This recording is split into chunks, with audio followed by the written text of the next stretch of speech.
Okay, here we are. Get this going.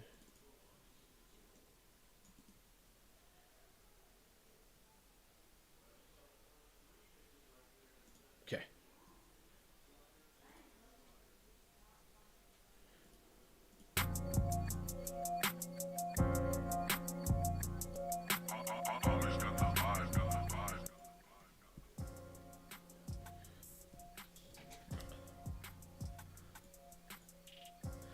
All right, we're back. BP Hero Podcast, Season 7, Episode number 32. What's up, Q? Have a safe trip, pal. Hope you have fun. Tune in for your drive. Nothing entertaining, but listen anyway, right?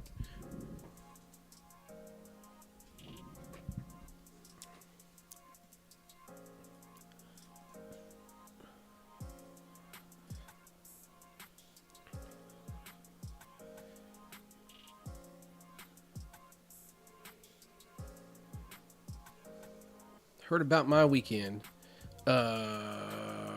What happened?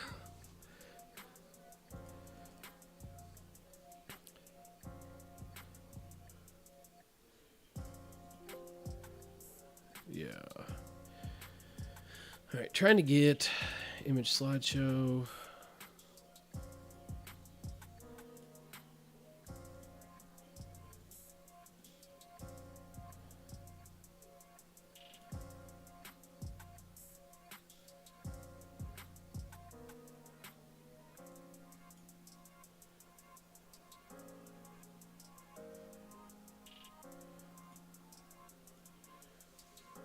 Oh, yeah. Q, I am announcing games at Jamestown this weekend. Yeah, that's really looking forward to that.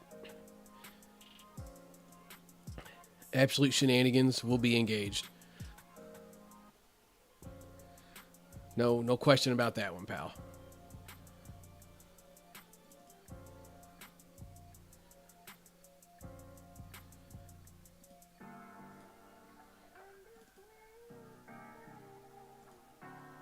No question.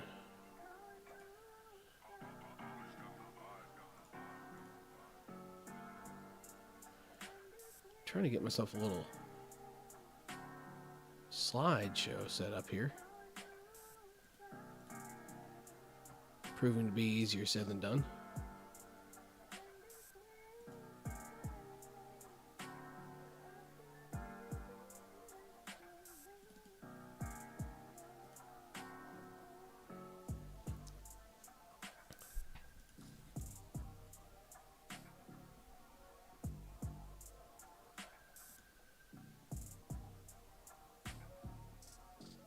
Oh, I found it.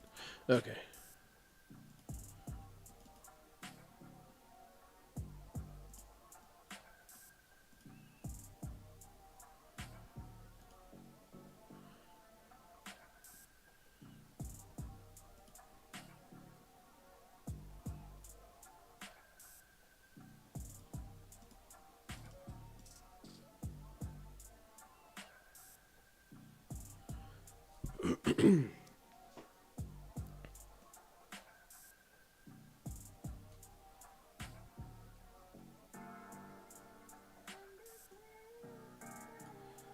Squeeze this down just a wee bit.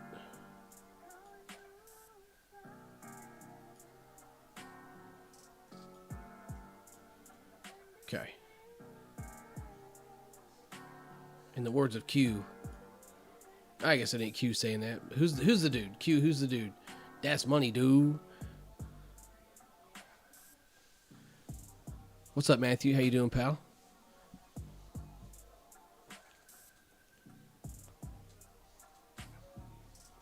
There, I got my little shirt promo in here.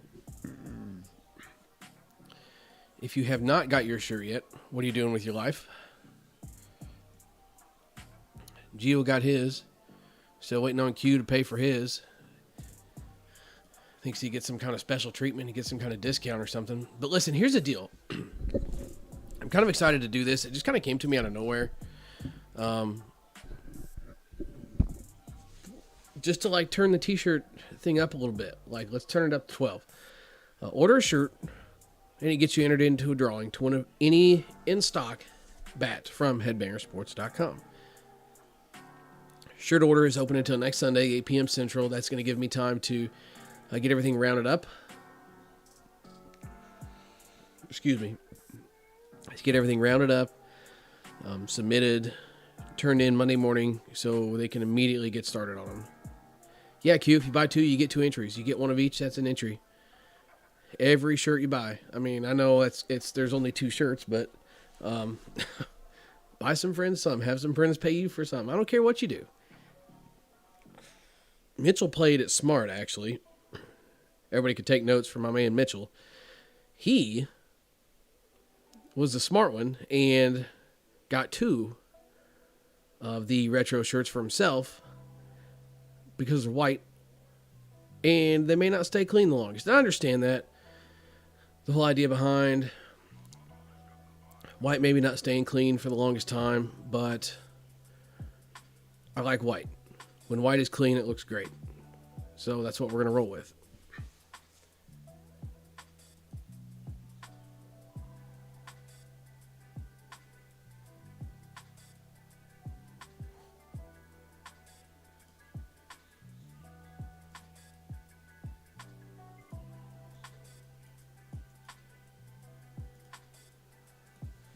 Yeah, Gio, you did get you one of them retros. Freddie, how long does it take for the shirts to ship when we buy one? So the buy-in ends, and then the 2 to 3 week turnaround time, and then they'll go out the same day I get them in. The blue ones will be done locally here in town, so all I got to do is go pick them up, throw them in the mail.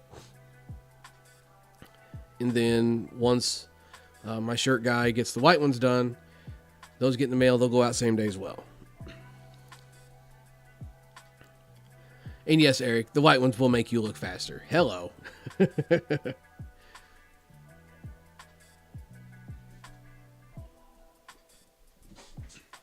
I don't know. I thought it'd be kind of a cool idea.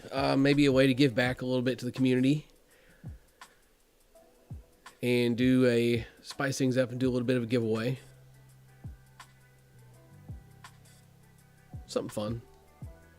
Be an easy way to score yourself a DeMarini Stadium or a DeMarini Food Dog. Probably the best deal going on bats right now is those 2 bats. Is the Stadium and the Food Dog. They're both durable. They're really good performers when they break in. It's getting ready to get cool outside. So kind of here's my thought process with stuff like that. Is hit it in BP now. It's going to be like gamer status-ish. Right around the fall when the temps transition and you're worried about breaking bats. Dude, just get those out and just go to town with them. That's exactly what I would do. Eric's son just got himself a shirt. Don't know what the rest of you are doing with your lives. Bye, Q. Have a safe drive. Everybody tell Q to have a safe drive. Even though he's a shithead, we love him. He's headed to Colorado for the weekend. He's been looking forward to that trip for a while. It is kind of a bummer because this weekend is one of my favorite tournaments of the year. I say every year, like, this is lame. I'm not doing it. Oh my God, it's awful. But I like a month later, I'm ready to do it again. So there's Labor Day Festival in a little town called Jamestown. And it's a small town, a little itty bitty farm town. Let me see, just so I can be exact with my numbers here.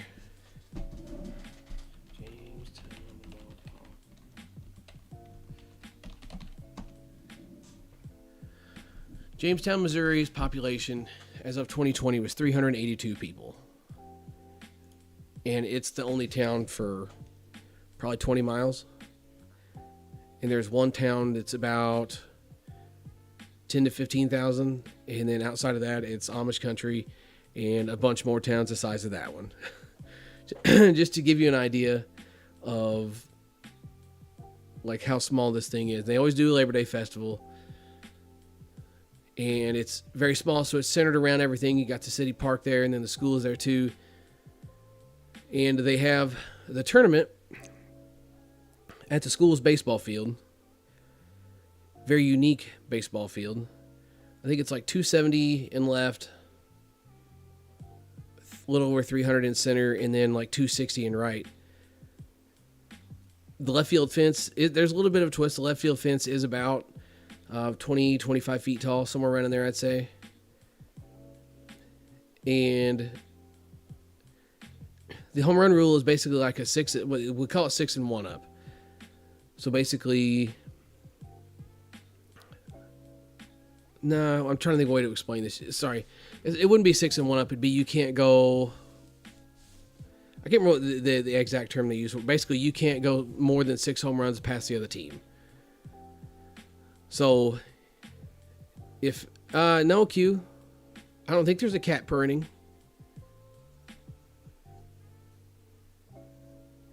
I don't believe there is. I believe the only thing you can't do is go up more than 6 on the other team.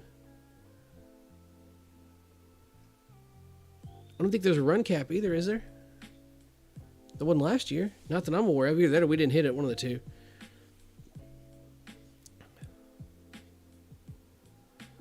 So anyway, you can't go up more than 6 home runs on the other team. It's a short fence, and it makes it unlimited in a sense. Like if you're playing against a team that doesn't hit a lot of home runs, you are going to have to manage your home runs on the shorter fence. But if you got a team that wants to hit them with you, just swing away. And especially where it gets interesting is like if the game is close and you got a couple of teams slugging it out, you really got to think about, do you want to use a home run because then the other team gets one back? Say they're up 6 on you and you hit one. Well, now they're only up 5, so they get a home run next inning. However many more you hit, however many more they get to use. It gets interesting, and it's fun. And probably my favorite part of this whole thing is not even playing it that I'm excited about. So my friend Ben, he is usually in the booth calling the games. They've trusted him with that, and he's done it for a while now. And he does a great job, you know. And when I say calling the game, this is the spectacle of the town in the area. So there's all kinds of people there watching, hanging out. We got lawn and garden tractor pulls. We got four-wheeler racing. We got car shows, all kinds of crap going on back behind the field. So it draws a crowd. So he's there announcing the game, you know, talking about who's up and just kind of what's going on the field, that kind of thing. And I don't even remember how it came about.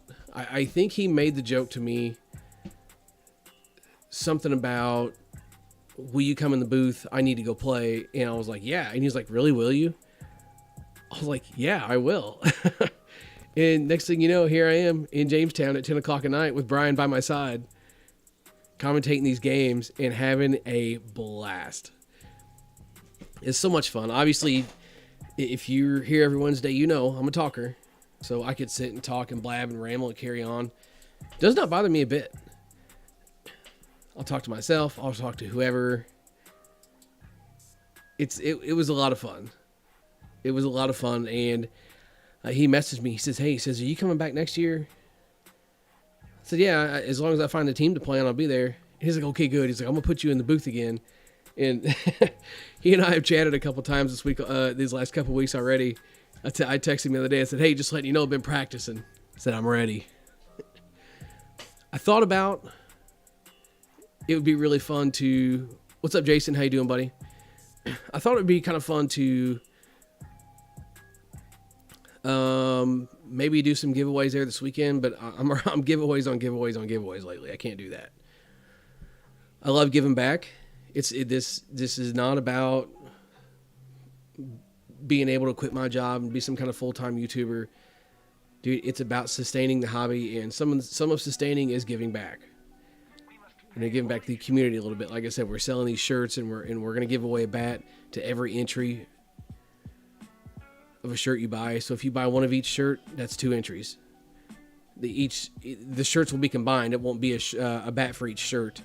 It will all be combined into one, but it's going to be a lot of fun.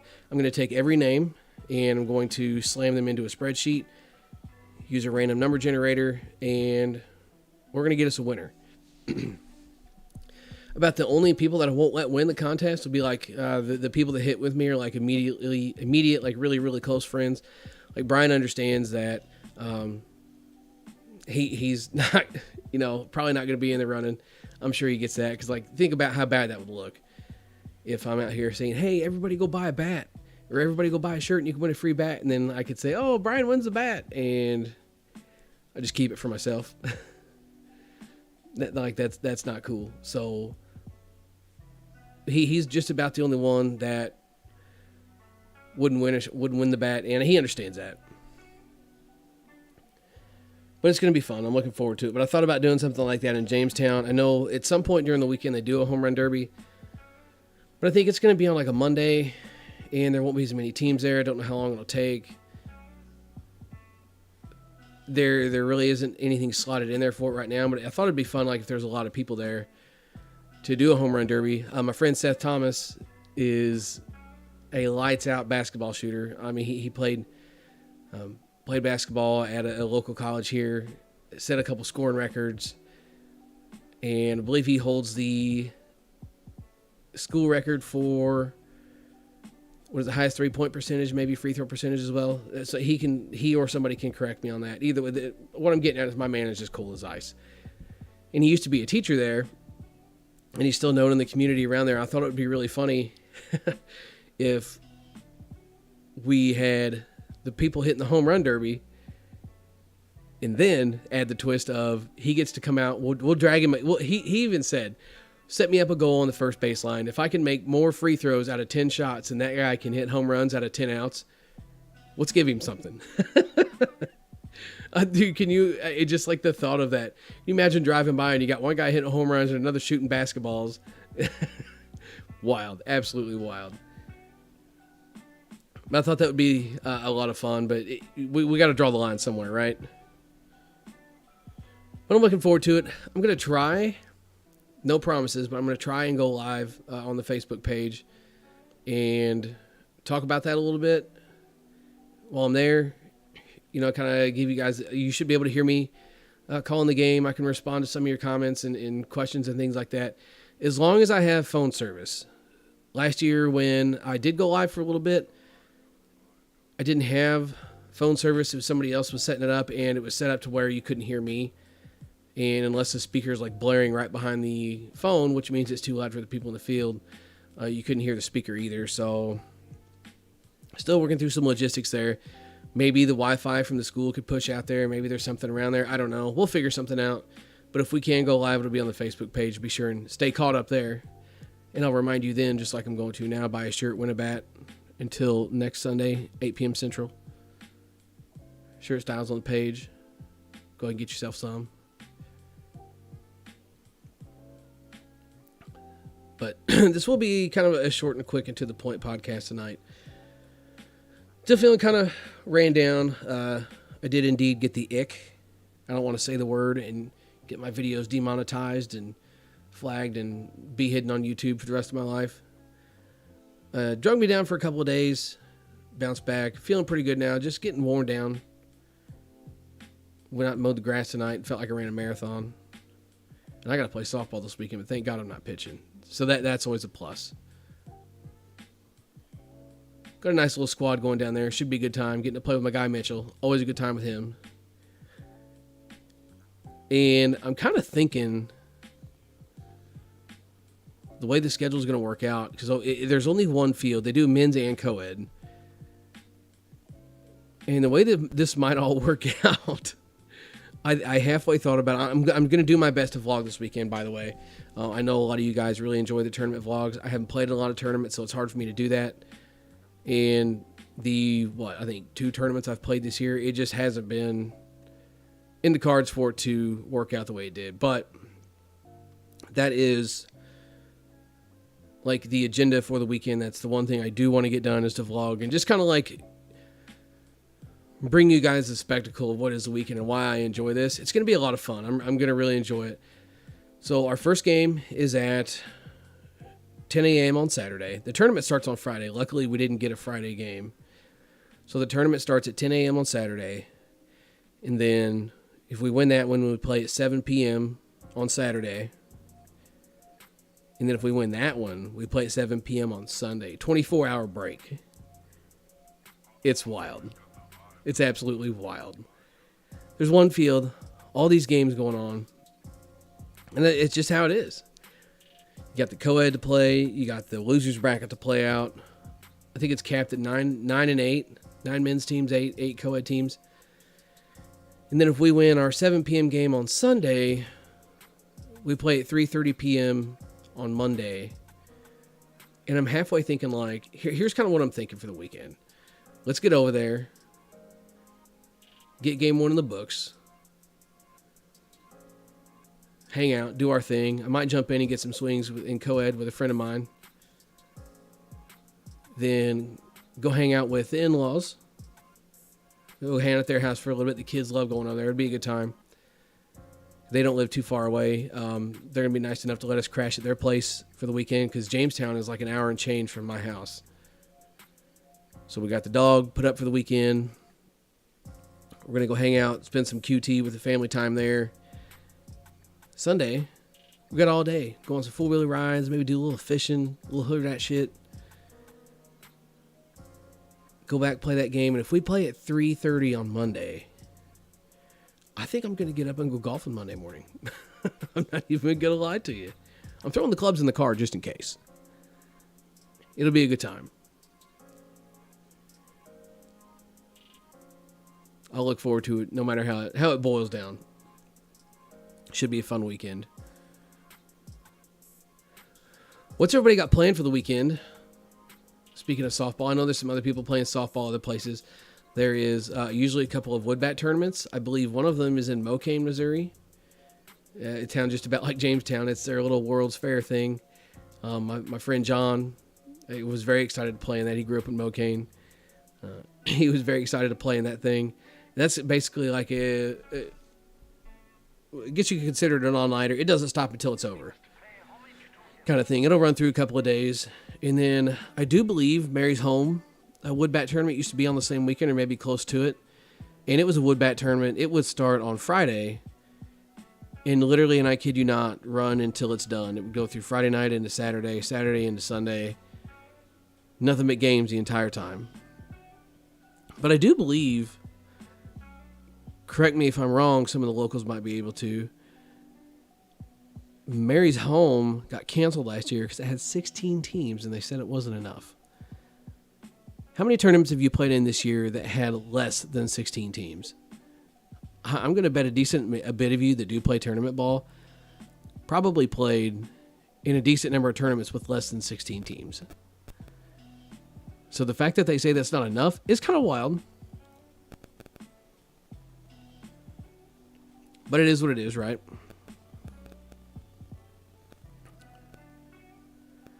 Jason says, daughter's bridal shower this weekend. No ball for me. Well, priorities, my man. Priorities. I'll be there. I'll be there one day. She's still sick, so hopefully it's a long ways away. Matthew says he's taking the weekend off from ball. It's a nephew's birthday party. Got a draft tournament next weekend. Dude, that would be so much fun to do. I know I keep talking. I'm going to host this tournament. I'm going to host that tournament. I want to do this. I want to do that. I want to do a lot of things, guys.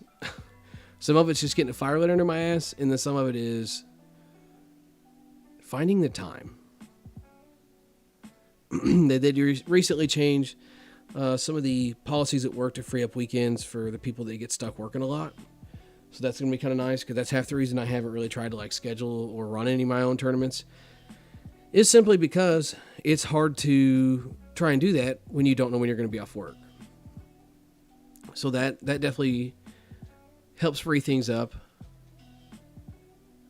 Doing some kind of draft tournament would be an absolute blast. I feel like if you posted it enough in advance and promoted it the right ways, you could get a lot of people and probably pull from a lot of different areas, especially someone with a very diverse audience like we have here. Maybe I'm not getting people from California, but like at least the surrounding area and maybe the states. And it would be fun. It would be a lot of fun to like try and get people from all over the country to come in. That's one of my favorite things is, you know, stuff like that. Like I'm all in on this Spiders stuff. I want to play a couple of Spiders tournaments next year where they do their super drafts. That sounds like a blast. A chance to get out and meet people. Obviously, again, stated it earlier, I could sit around and talk to myself for hours. So to meet new people to talk to and meet and conversate with and get to know. And, yeah, part of it is being like a YouTuber, and that people, asking me questions and bat questions and talking bats and kind of talking shop. I love that stuff. It's a lot of fun. So to be somewhere where everybody has a lot of the same interests would be a lot of fun as well.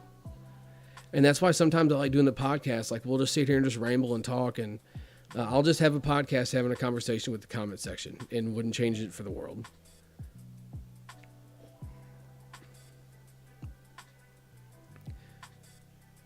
See, Jason says Military World's coming up in mid-September. Yeah, so Jason almost had himself quite the deal going. Almost ended up playing in a tournament. If they'd have placed in the right place, they would have gotten to play at the home of the Washington Nationals. How crazy is that? That would have been so much fun to be able to play softball in a baseball stadium. I mean, I'd make a fool of myself, but you know how much fun that would be? Perfectly manicured grass, perfectly manicured dirt. Like, they mow the grass like 5 or 6 times a day. That's wild. Perfectly cut. I'm talking perfectly.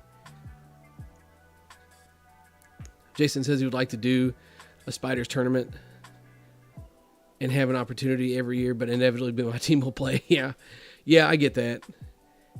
It's like trying to like break yourself away, and then they're like, oh, what the heck? We had this on the schedule. It's like, man, I don't miss that. I don't think I'm going to end up doing much like team-wise stuff with tournament stuff next year, at least as of now anyway. Who knows? So that'll be kind of nice to be able to like have the schedule open so I can plan things like that. Matthew says if he knew ahead of time he'd draft from Michigan for like a BP Hero Super Draft. Yeah, and like something like that, you would definitely have to post like I would have to like put it up in like March and host a tournament in like September, just so everybody can plan ahead, because that's a lot of planning that goes into that. Especially if I'm going to do it anywhere like local here. Like, I would almost have to do it in Columbia just to give people options of places to stay and that kind of thing. And it's more of a spectacle than Moberly is. So my town is like 15,000 people. There's a couple of hotels. Not a lot here. The fields would be a pain in the ass to get because the park director wants slow pitch softball to die. Just lots of variables. I mean, there was this one time we were having a league out there, and dude, it's softball league in the fall. We are the only teams on a field in the entire ballpark every week because everything out there goes on during the summertime. There's literally nothing going on. And he's out there checking coolers because it's like a no alcohol policy, right? So he's out there checking coolers, looking through cups, and he goes and confiscates a cooler from one of my friends. And this is a friend that I would not confiscate a cooler from. I don't care what was in it. I don't care who told me to do it. I would take one look at this man and be like, you know what? The cooler's yours. You can have everything in it. And I'm going to tell you what, I'm going to put something in it. Just don't kill me. He's a big dude. The funny thing is he's a super nice guy, but cross him and he will not be nice anymore. He has that ability. You know, I've seen it come into play a couple of different times and thought like, man, I don't want to be a part of that. So director comes, he gets his cooler and goes and sits behind the scorer's table at home plate with it, behind the backstop, you know. And he walks over and he says, I need my cooler. God's like, you can't have it till after the game. He's like, I don't think you understand. I want my cooler. Well, you can't have this stuff out here. You can get it after the game. And he says, I'm just going to ask you one more time, then I'm going to take it. I need my cooler. And dude backs down. He says, you know what? Just take it. He says, just don't bring it out here next time. So that whole confrontation took place. And then he had the park ranger sicked on us a couple different times for drinking in the parking lot after the games were over. It's not even like the park was closed and there was other games going on. Like, come on. I get that you're salty that your softball career and your baseball career didn't end the way you wanted it to. Your life changed and you couldn't play ball anymore. Don't take it out on the rest of us. I can say this stuff because he's never going to listen. And if somebody local sends it to him, good. I tell him the same thing to his face. Nice enough guy, really and honestly. But when it comes to running that ballpark, he is impossible. So to do it here in town would be almost impossible because he's just going to be out there policing us. But it would be fun because there was complaints when this complex was built that the fences were too short for whatever sport was being played on it, slow pitch, baseball, softball, whatever. So he said, hell with it, and just moved the plates back 15 feet. Sorry, 25 feet. Was it 15? No, that's what it was. It wasn't the fields are too big. It's the backstops are too deep. That's what it was. And it was, honestly, like it was a country mile to go get a ball that got past you playing baseball, kids playing baseball and softball, pass balls getting by a catcher. I mean, the backstop is about 15 feet away now. And before they moved home plate back, I mean, the fences were 300 all the way around. And the fair foul poles were in the corners of the field. So when he moved the plate back, the fair foul lines ended up getting ran down the side fences. So now the fence has got this weird like mushroom top looking thing going on. And like the very corners of the fields are 275. And I played 2 league games out there one night. And I think I made an out almost every bat trying to hook one around the pole. So maybe we could have a contest. Instead of a home run derby, who can hook a ball around the pole? It'd be a lot of fun. I tried the left field line. I tried the right field line.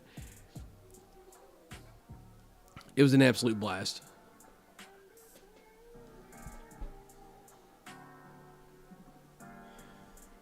Hang on, I got to go check on the Cardinals game. Give me 2 seconds.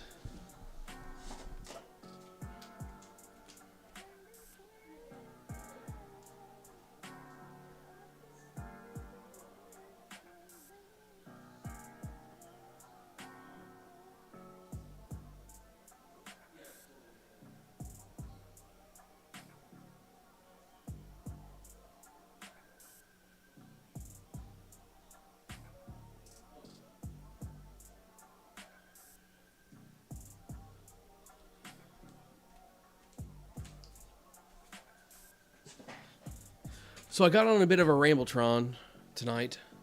Thanks, Jason. I just went in there and looked. Runners on. They're running on first and third now. Of course, you probably did know that. I think the chat's a little bit behind on live stuff. But yeah, so that's one thing I did want to talk about tonight. Dude, Albert Pujols has just been on an absolute tear.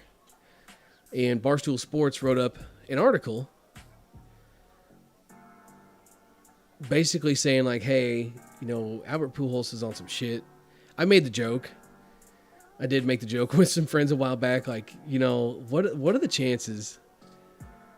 He just puts a needle in his ass for the last 2 months of the season and just goes ham. He's not going to be tired. He's not going to be worn down. He can recover so fast. Like, very clearly and obviously is a joke. Just so he can get to 700 home runs. He's at 694 right now. But Barstool Sports thought, hey, like let's make a mockery of this. So they wrote up an article basically saying how they believe that he's on PEDs and short of slandering him because he was accused of it once and then was threatened to be sued to make that go away. I'm not going to weigh in on what I think with PEDs in the game and who's on them and who's not. Really, what I think it boils down to is just to be dead ass honest, it's not cheating unless you get caught when it comes to stuff like that. Because I'm not saying he has, I'm not saying he hasn't, I'm not saying players that do or don't, but until you get caught, you just have to assume a lot of people are. And for a multitude of reasons, but anyway, circling back. So the joke was, did he shoot one last round just to try and go for the record? And dude, he's just been on an absolute just tear. But it's cool to watch. I feel like maybe not even being like a Cardinals fan, you could still root for the guy. Just to see if he does get to 700. You know, when they started the season, they were said, oh, there's no way he's going to make it. He'll have to have like 20 or 21 home runs. And, dude, he came alive here these last couple months. He was co-player of the month for August. It's been kind of wild. And I think it's cool to see. And really and honestly, what I think it is he's just swinging like he's got nothing to lose. And it's working. I mean, for the longest time, he was one of, if not the premier hitter in the game. So, for him to go out there and do what he's doing right now is just kind of like, I feel like, a shade, a glimpse of, you know, I still got it, and I'm going to use it all to get to what I want to get to. Will he get the number? Man, I sure would like to think so. I really would like to think so. But I just don't know. I feel like in the day and age of it sure does seem like that sports are scripted and he is going to make it. And if I'm a pitcher and I'm pitching to Pujols, knowing what's on the line, dude, if it's $6.99 and it's the last game of the year, listen, pal, tell me where you want it. I'll pipe it in there for you. And the people that complain about that stuff can also remember when Brett Favre laid down on the ground and let Michael Strahan sack him to break the sacks record in the NFL. Football season's coming around the corner, by the way. Excited for that.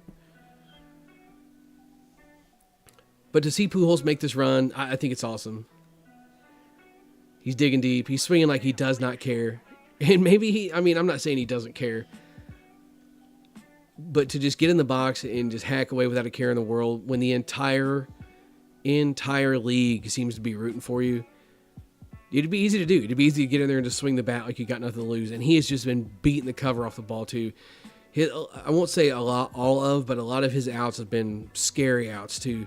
He hit a ball the other night, a line drive at the shortstop. I think they said it was like 106, 107, something like that. Off the bat, and he hit it so hard that the runner at first barely had time to get back. The shortstop caught it and threw it to first, and the runner had to dive back in to get back in time. Like, that's how hard the ball was hit. The dude's out there stroking it. And very clearly, like, he's going to be done after this year. Yadier Molina said he's going to be done after this year. Do I think Wainwright's done? No. I just hope for his sake that he doesn't just drag it out until it's like, all right, guy, you're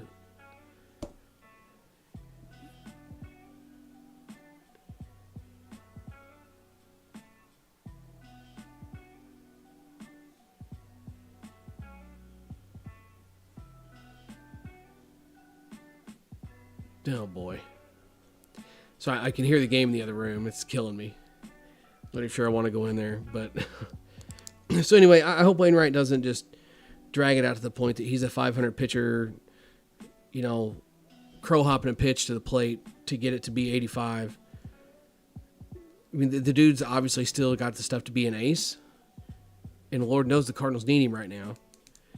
But I hope he doesn't just drag it out to the point of like hard to watch. I do hope that.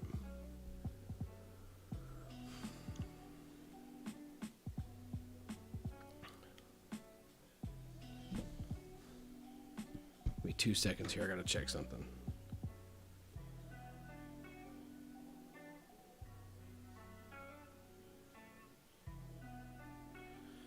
Okay, right. So one last thing before we go. Not softball related, and I am sorry.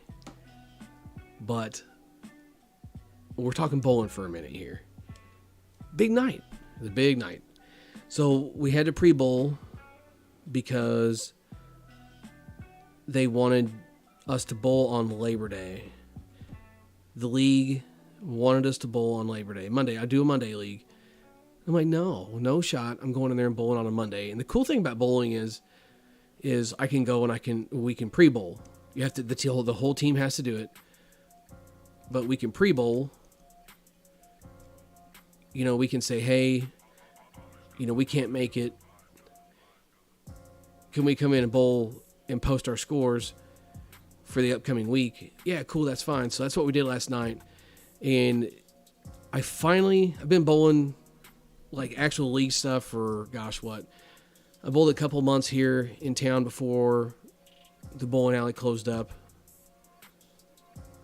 2.5, almost 3 months. And then last night was my first night in the league here, the one we just started, and I finally got my first 200 game. Not a huge deal, but to me it was.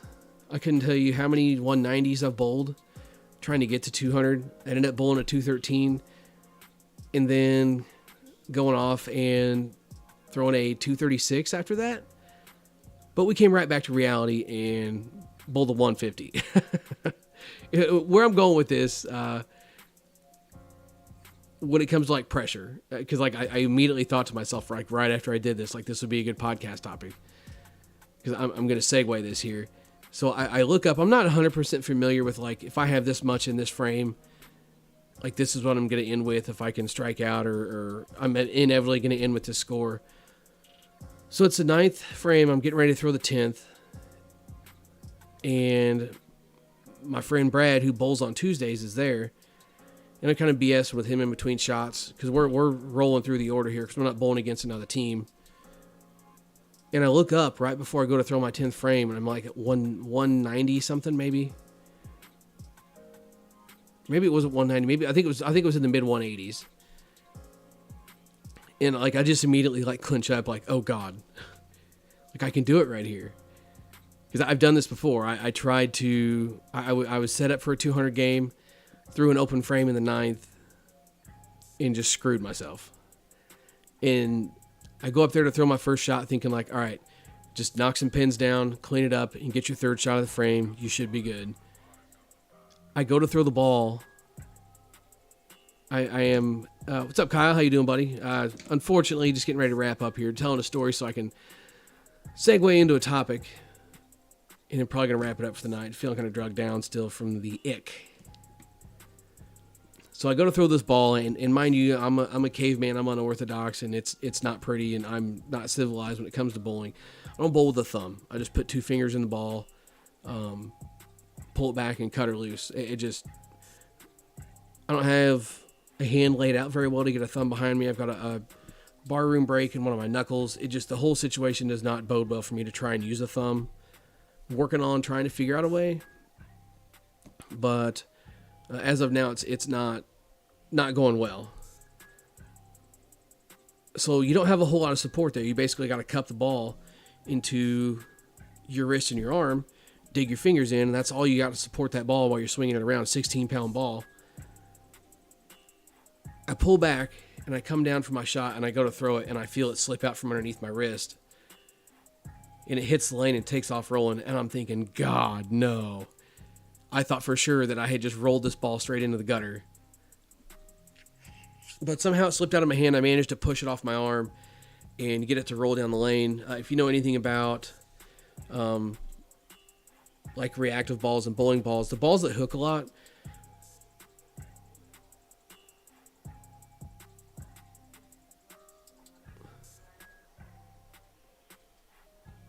what happened? Is the game over? Okay. It's getting juicy in there, it sounds like. But anyway, so if you know anything about like reactive bowling balls at all and stuff like that, like you see these guys with these big crazy hooks. Yes, there is skill involved with that, but a lot of things that I didn't realize until I started bowling is the balls have counterweights in them to help them spin, and then that helps them hook. So I throw a ball with a pretty mean hook. Being a thumbless bowler, you usually generate a lot more RPMs anyway, a lot more revs anyway. It's going to make your ball hook a lot. So I usually hook the ball pretty hard. I went to throw it, it rolled out of my hand, didn't hook at all, and basically just rolled straight down the boards, and it hit the side of the pins, missed the head pin, But luckily, it was something I could clean up. I cleaned up the spare and then threw a strike and ended up bowling a 213. But I got nervous. I looked up, saw the score, knew it was the 10th frame, and thought, if I don't screw this up, I've got a 200 on my hands here. I threw that ball and it fell out of my arm, and I was like, God, here we go. And Brad was watching me, and Brad's a good friend of mine, and he was not going to let me hear the end of that ever. How did I drop that ball? So I'm glad I didn't. Got my 200 out of the way. Then ended up bowling a 236 after that. Found a groove, was just out there just ripping on them. And then it was split city from there. The oil in the lanes transitioned a little bit, which is another thing that helps people hook the ball a lot. And the oil was kind of starting to go away. The bowling balls, the resin in them will kind of pick the oil up and either drag it down the lane or just suck the oil out of the lane, which makes it harder to throw your hook and control it because the ball doesn't skid down the lane and then hook anymore. So that happened. My ball wasn't hooking and reacting the way I wanted it to. I think I ended up splitting and leaving open my first 5 frames. And then salvaged it for like a 150. It was a 150 on the money, actually. And it ended up 1 pin short of averaging 200 for my 3 games. I was so mad. And when I say so mad, like, I really wasn't. I got the 200 monkey off my back, and I said when I bowled the first one, I was like, I don't care what happens from here. I do not care. I don't care if I bowl 100 for the rest of the night. And I tried. I tried my last game. But it's fun. Bases loaded, 2 outs. Oh boy. Yeah, oh boy's right. But what that got me thinking about was like hitting under pressure. And it's probably just because softball is like so second nature to me. And I'm going to speak something into existence and eat my words this weekend. I can already tell with bringing this up, but I'm going to do it anyway. What are some things you think about to not make yourself freak out when you hit the clutch? Like for me, I'm a big creature of habit. I don't care if he just said how many outs there are. I will. And like this is, maybe you could call it superstition. I call it just habit to keep myself in a routine. He can say 2 outs, and I have to ask him before he tells me. I'll say, how many outs? Even if I know there's none, even if I'm in the first batter of the inning, I do not care. I will ask how many outs there are. Take my 2 practice swings, think about what I want to do, and then get in the box. I feel like keeping a routine in clutch situations is huge. You can't just run to the box, get in, take a swing. You just can't. You have to maintain your habit. You have to maintain your flow. Don't change a thing. Do what you would normally do to try and keep your body and your mind in the mindset of just go hit. I'm not going to say I'm the most clutch hitter in the world, but with the game on the line or us needing a hit more times than not, I can find a way to come through. It may not be what we want. It may not be exactly what we needed, but it's going to keep us alive is what I'm going to do. Whether it be a walk, whether it be a hit through the right side. I've hit a couple of walk-off home runs in my day, not a ton, because I'm a low-risk, high-reward guy when it comes to stuff like that. Like, I'm going to do what I need to do to get on base because I have to trust my teammates. That is... That is 100% what my mindset is. And it's something to think about. Like if you ever end up in like a pressure situation, do what you would normally do. Don't think, oh my God, I got to get this run in. Just find a way to get it to the next guy. That's the only thing you need to think about is find a way to get it to the next guy. If you can maintain that mentality into anything really, I mean like the bowling thing. And like I said, I've hit so many softballs, it's probably just second nature. So just keeping myself in that habit and that rhythm helps. But it's kind of funny with the bowling thing. Had I been someone that bowls or bowled a long time, I wouldn't even think twice about it. Just knowing myself, I wouldn't think twice about it. But I'm not there yet. God, I'm not there yet. So to watch myself drop that ball down my arm and roll it down the side of the lane, did make me think back, like, man, because I used to do it. I used to be the guy that would not come through. I used to be the guy that would pop out. I used to be the guy that would swing for the home run. But times change. Trust the guy behind you. You should always trust the guy behind you anyway. But in a situation where you really need to grind one out, if you can't trust the guy behind you in general or in any situation, you're already kind of like putting yourself in a bad spot, and you should always trust who's there. And in those big moments, you have to do what you can and let them help too. A little inspirational Rambletron speech to end up the podcast. Excuse me. I've been fighting that off for about 5 minutes now. So BP Hero is going to wrap this one up. Season 7, episode number 32. Buy a shirt, win a bat. Don't forget to go and get yourself one of the shirts that are on the page. Hit me up on Facebook or Instagram, and I can get you fixed up, get your order taken. Every shirt you buy is an entry to win a free in-stock bat from headbangersports.com after the order is closed. That's all for this podcast. Catch you guys next week. Swing hard in case you hit it. BP Hero, catch you then.